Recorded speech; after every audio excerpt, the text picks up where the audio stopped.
In a dark night, a car goes out of control on a deserted area called Seaface Road and plunges into the sea, leading to the mysterious death of a film star Arman Kapoor. Inspector Surjan Singh Shekhawat, who is a famous crime investigator, is assigned to investigate Arman Kapoor's accident. He starts his investigation with talking to the witnesses and Arman's wife Sonia, who tells him that Arman never goes anywhere without his spot boy and driver. Meanwhile, in the famous red light area of the city, which is close to Seaface Road, we see Temur, a poor cripple, delivering the news of Arman's death to Shashi, the pimp of the area, and his girlfriend Malika. Upon hearing this, Shashi gets angry at both of them and threatens them that the news of his meeting with Arman should never leave the room, or the consequences will be severe. At night, Shashi pulls out a hidden green bag which was full of money from his room and packs all the cash in a suitcase. Soon Temur arrives with a new SIM card for Shashi. When Temur tries to investigate about the SIM card, Shashi tells him that he is going to his village for work and throws him out. Temur manages to steal Shashi's old SIM card. Shashi advises Malika to not open her mouth about anything while he is gone. We learn about Surjan's strained relationship with his depressed wife, Roshni, due to the recent death of their young son, Karan. Surjan is a dedicated cop, deeply affected by his personal loss, throws himself into the investigation. Meanwhile, a mysterious Lady Frenny comes to meet Roshni when she is home alone and starts going through the house. Upon investigation, Arman's spot boy and driver confirm that Arman left the studio after pack-up alone with a green bag. Sonia and Arman's childhood friend, Sanjay, tell Surjan that on the night of the accident, Arman had told his accountant to give him 2 million rupees in a green bag. But police didn't find any bag in Arman's car after the accident. Furthermore, it is found that Arman had been giving money to Anand Murugan, who was a receptionist at Hotel Lido. Police starts investigating about the whereabouts of Murugan, but are unsuccessful. Surjan's neighbor Frenny tries to tell the couple that Karan's spirit wants to talk to them. Surjan gets angry at Frenny for suggesting that a dead person is trying to contact them. He lashes out at Roshni for suggesting that Frenny might be right. He leaves the home, and visions of his son's death start replaying in his mind. Crying, he stops the car and is soon interrupted by a sex worker named Rosie, who offers him to go to Hotel Lido to comfort him. He refuses the offer, but upon hearing the hotel's name, he tells Rosie to sit in the car to investigate further about the hotel, hoping for any clue regarding Murugan. Rosie reveals that everyone knows that Murugan is dying of AIDS in Meltur, and Noon is going to give this information as it will be harmful for the business. He thanks Rosie for the information and tells her to leave. Rosie flirts and says to not let her go, as she can be very useful for him. Surjan promises to contact her when he will need her assistance. Surjan's assistant Devrath confirms the information provided by Rosie. Furthermore, it is revealed that Arman used to give a bag every now and then to Murugan, who used to pass it on to Shashi. Surjan investigates Malika about Shahi's whereabouts, who swears that Shashi had gone to his village and she has no further information about him. Surjan investigates the madam of the area and manages to get the address of Shashi's village, but Shashi is not found there. Roshni starts taking therapy to get over Karan's death and reveals that Surjan needs help more than her, as he had never been the same after Karan's demise. They used to be the happiest family, but now it seems that she had not only lost her son, but her husband too. Surjan arrests Temur to inquire about Shashi. Temur swears that he knows nothing and promises to inform Surjan if Shashi calls. Temur gets to know that Shashi had taken 2 million from Arman and ran away. Surprised by this, Temur goes back and dials the last called numbers from Shashi's SIM card. A man answers and tells that he will give the money tomorrow at 8 in a local carnival and to not bother him again. At a hotel, while interrogating about Shashi, Surjan meets Rosie again and goes after her. He tells Rosie that he was surprised that her information about Murugan was correct. Rosie tries to take Surjan to a room, but he says that he is not here to play games. He asks Rosie about Shashi, who reveals that she works for him and is one of his top girls. Surjan asks Rosie's help to find Shashi, and in exchange, he offers to do something for her. Rosie flirts with Surjan and says that she knows nothing about Shashi whereabouts. She exclaims that no one can stay hidden for long. Everyone has to come out one day or another. Temur discusses about Shashi with the love of his life, Nirmala, who was another one of Madame's sex worker. He says that now is the time of his payback for doing Shashi's dirty work. Temur asks Nirmala if she would marry her when he became rich. Nirmala scolds Temur for dreaming big and warns her to stay out of Shashi's matters. It is shown that Surjan is haunted by the death of Karan and can't sleep at night. He blames himself for everything and is seen thinking of all the ways he could have avoided his son's death. The next day, Roshni finds a letter on her doorstep. The letter is by Karan, who says that he wants to talk to his parents. Roshni couldn't resist anymore and goes to Freni. Freni tries to talk to Karan in the presence of Roshni. Freni starts to write on behalf of Karan, who thanks his mom for talking to him. He requests Roshni to persuade his dad to come too and to stop being sad because of him. Surjan is seen lost in the thoughts of Rosie. He overhears his constables talking about a dead body and gets an idea that maybe Shashi might be dead, that is why they couldn't find him. He orders Devrath to look for Shashi in morgues and hospital emergencies. Finally, Shashi is found dead. He was murdered in a carnival by someone. The money Shashi had hidden in his suitcase was found by the police. The news of Shashi's murder in the carnival reached Temur. He was sure that the person on the phone who had to give money to Shashi had him killed. He tries to figure out the connection between Shashi and Arman. He goes to Shashi's home and had some men drag Malika back to Madam so she can start working as sex worker again. Malika refuses and exclaims that Shashi had paid Madam for her freedom and now she doesn't have to work again. Malika is dragged forcefully, and seeing this opportunity, Temur goes through Shashi's house and finds the green bag and a CD. He plays the CD and sees a CCTV footage of Arman Rosie and another man leaving Hotel Lido. It seemed that Shashi had been blackmailing Arman and the mysterious man on the phone call for money regarding this footage. He recalls that a long time ago, Shashi had asked him to bring a doctor for injured Rosie and threatened him to not tell anyone about it. He decides to seize this opportunity. Temur calls the mysterious phone number. It turned out to be Arman's friend Sanjay. Temur says that he knows that he killed Shashi and also about the CCTV footage. Temur threatened to tell the police unless Sanjay gives him 5 million rupees to keep his mouth shut. Desperate, Sanjay asks his father to help him as he is in deep trouble. Upon asking, he tells his father that some people had been blackmailing Arman and him.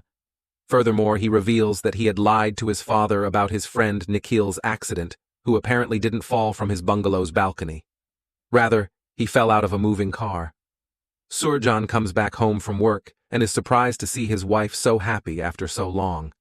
She gives him a loving hug and insists to go outside for movie and dinner. Surjan tells Roshni to keep taking therapy as he can see clear improvement in her behavior.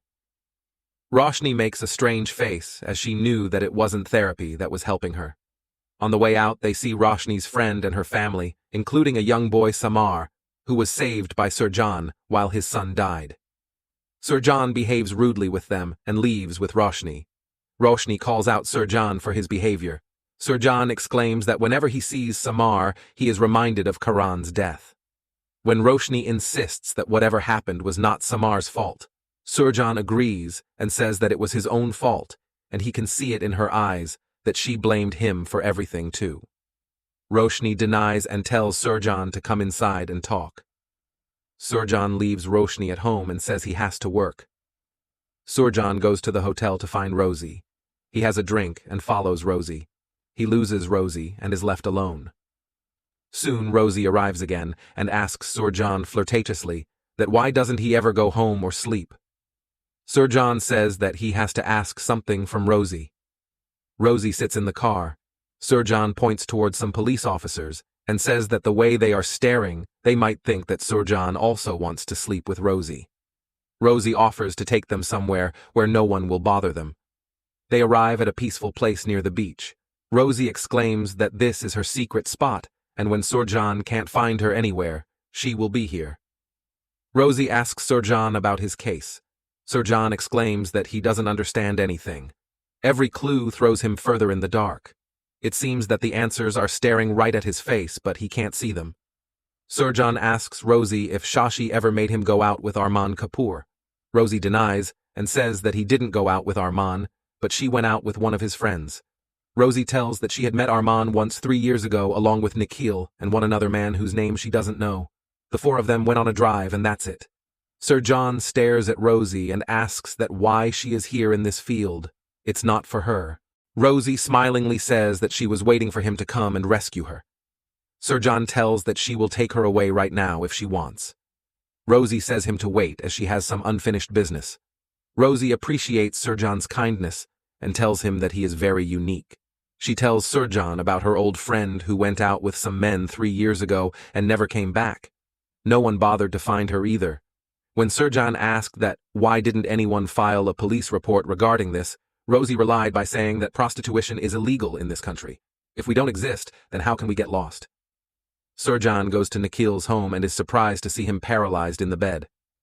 Temujir calls to blackmail Sanjay again for money. Sanjay asks to meet Temur. Temur shews concern that he might kill him. Sanjay proposes to meet at the place, and time decided by Temur. Devrath comes to Sir John's home for dinner. Sir John sees a note on the refrigerator from Roshni that she is out with her friend to watch a movie. Sir John calls Roshni's friend and is surprised to know that Roshni is not with her. He starts going through Roshni's closet and finds her medicines untouched, along with some letters. The letters contained conversation from Karen addressed to Roshni.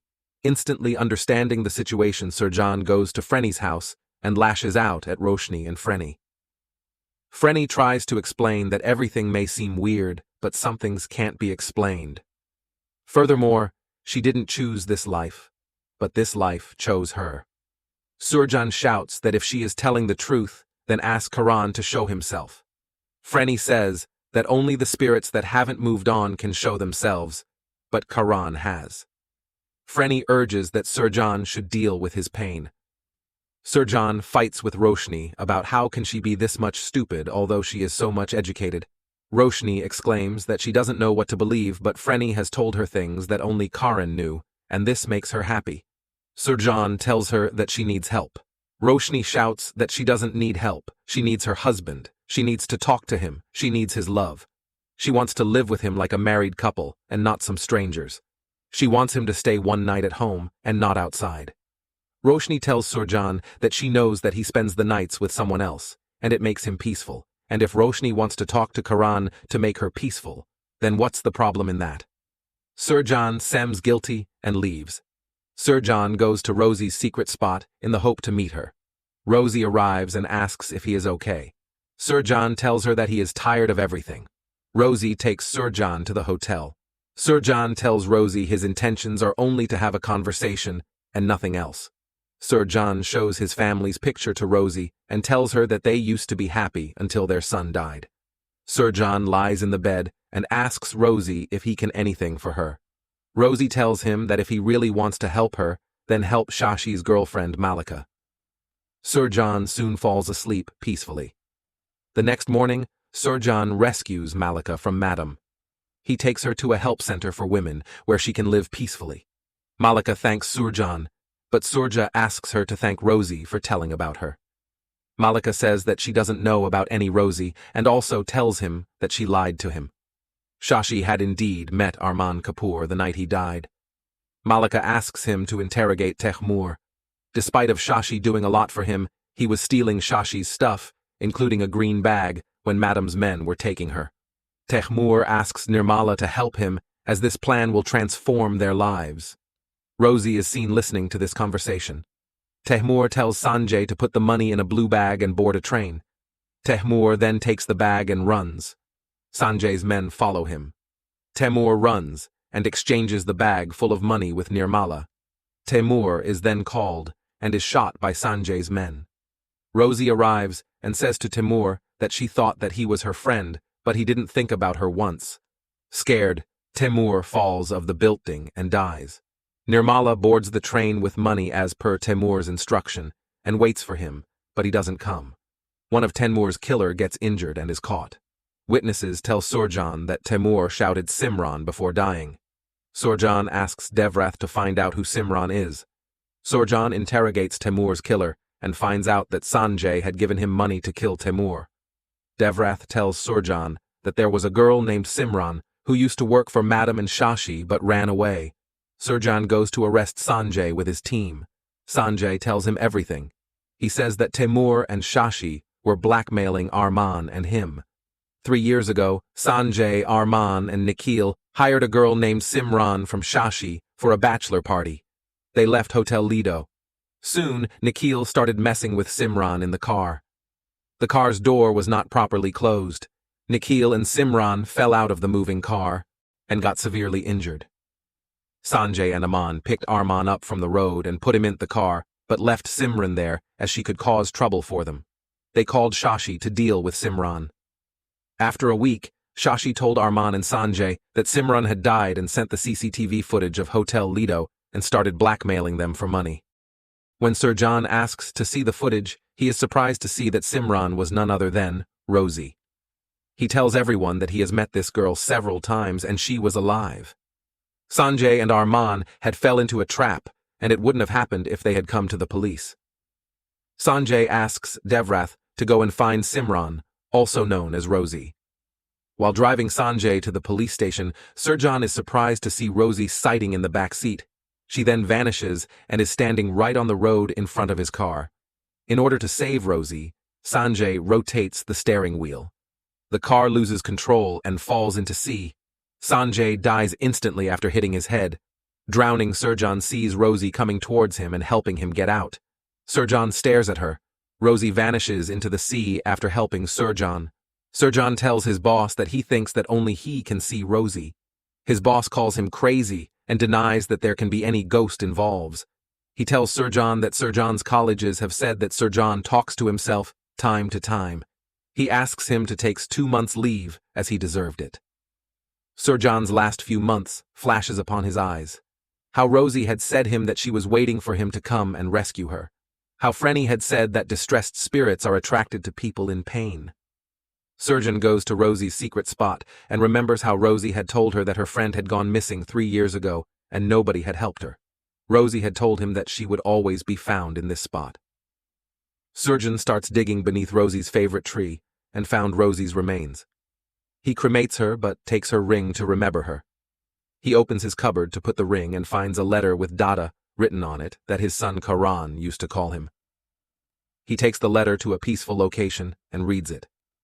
Karan says that he was sorry and his death was his own mistake and Surjan couldn't have done anything to prevent it. Karna says that he wants Surjan and Roshni to be happy. Surjan starts crying. Roshni arrives and hugs Surjan. He finally hugs Roshni and cries his heart out. Make sure to subscribe, turn on the notification so you can watch more interesting content like this. Thank you.